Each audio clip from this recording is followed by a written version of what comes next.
Hey guys, Jazz the Gamer here, back with another Rival Kingdoms tutorial, and today we're going to take a look at the agent called Xenon. He is a Chaos agent, and he's attached to a Griffin, so when you level up this agent, you're going to level up the power and the strength of your Griffin when he is granted to you during these events that Rival Kingdoms offers. So we're going to look into, as always, the skill sets that it comes with this agent. And let's take a look at the first one. The first power that Xenon has is called Unstable Energy. What Unstable Energy will do, it will cast a curse upon your troops for a brief period of time. While this curse is active, if your troops die, it will damage buildings that are around them and confuse them for a period of time. The second power is called Rising Tide. Rising Tide will cost you 10 mana in order for you to cast it. Once you do cast it, it will increase the speed of your troops by 50% for a period of time.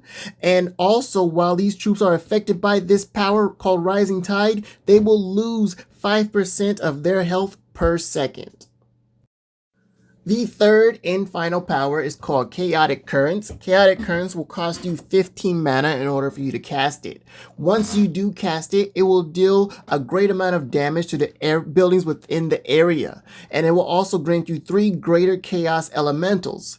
Once you summon these elementals, it will give you 3, and only 3 can exist on the battlefield at any time. So if one dies and you cast it again, you will only get 1 greater elemental that will be summoned. To increase the rarity of Xenon, you will need the Ascension material called Umbran Trident. Umbran Trident will increase the rarity up to Legendary. And once you reach Legendary, to get them to Mythic, you need Xenon's Trident to get them past that mark.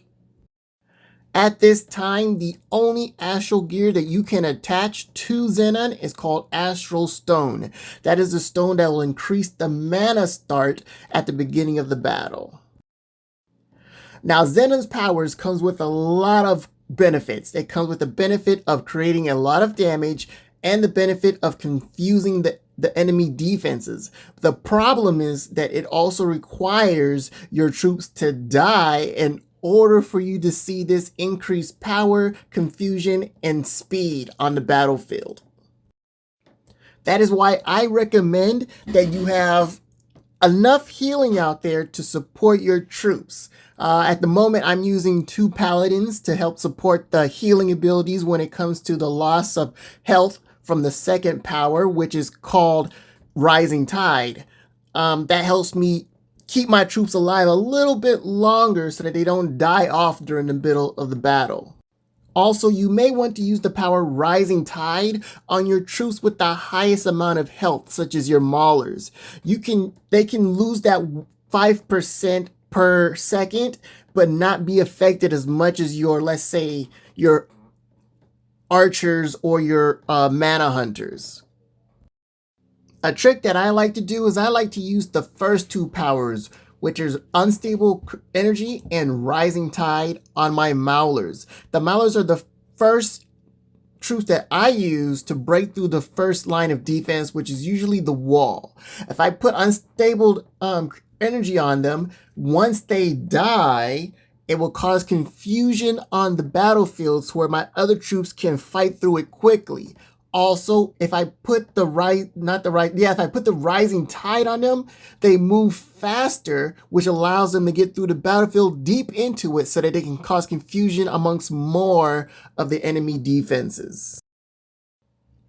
As you can see, I use a lot of the tactics in the video that you see playing up there on the screen as I'm explaining the powers. I like doing that. If you guys need any more in-depth explanation, please let me know in the comments, and I will go into further detail about how to use certain troops with Xenon while you're attacking on the battlefield. But just watch a couple more of the battles, and I hope you guys enjoyed it. If you did, please leave a like, subscribe, comment, and until next time, guys, adios.